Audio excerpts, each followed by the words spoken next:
A tourist town on market day. There you are, do one white cottage roll for you, just £1. Thank you, thank you. Thank you very much. Sherborne in Dorset is one of our many honey pots for holiday makers. But time is running out for some of our bed and breakfasts because of piles of paperwork. For owners like David Weston, their temper is turning the same colour as the tape, red. So David, fire regulations have been the big thing for B&Bs recently, haven't they? Yes, in some cases fire departments have been a little bit over the top in what they've asked B&Bs to do, and some have very old character wooden doors, oak doors for instance, and they've been told they must be fire doors. So they've had to rip them out? So they've had to rip them out and change the character of their home. If you want to serve alcohol in your B&B, just how much hassle is that?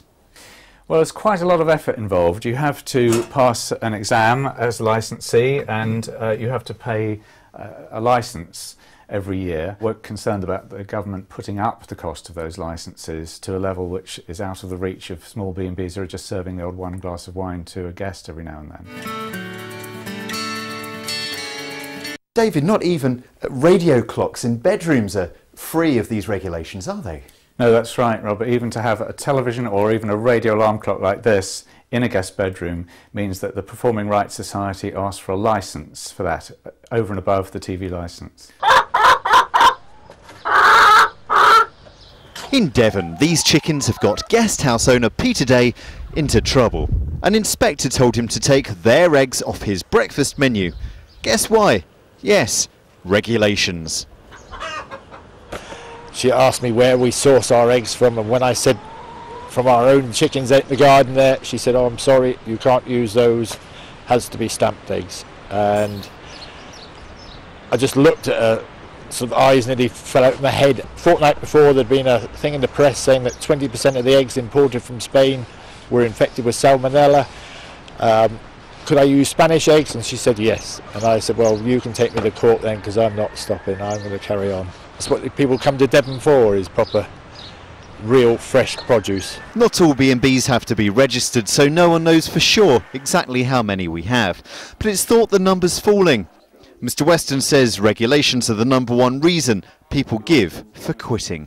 If the B&B in a small village is the only tourist accommodation, which it may well be, that's lost to that village. And that's a pity, because B&Bs tend to be places where hotels aren't, because they wouldn't be viable. They tend to often be in rural areas and remote places. So when you lose that accommodation, it can have a knock-on effect on the local economy.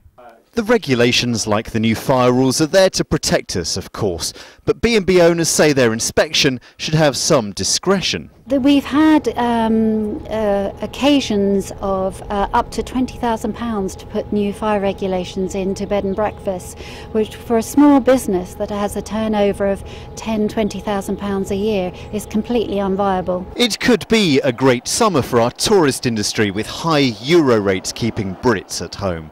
Guest house owners don't want paperwork to weigh them down, turning bed and breakfast into bed and bureaucracy. Robert Murphy for the Westcountry Tonight.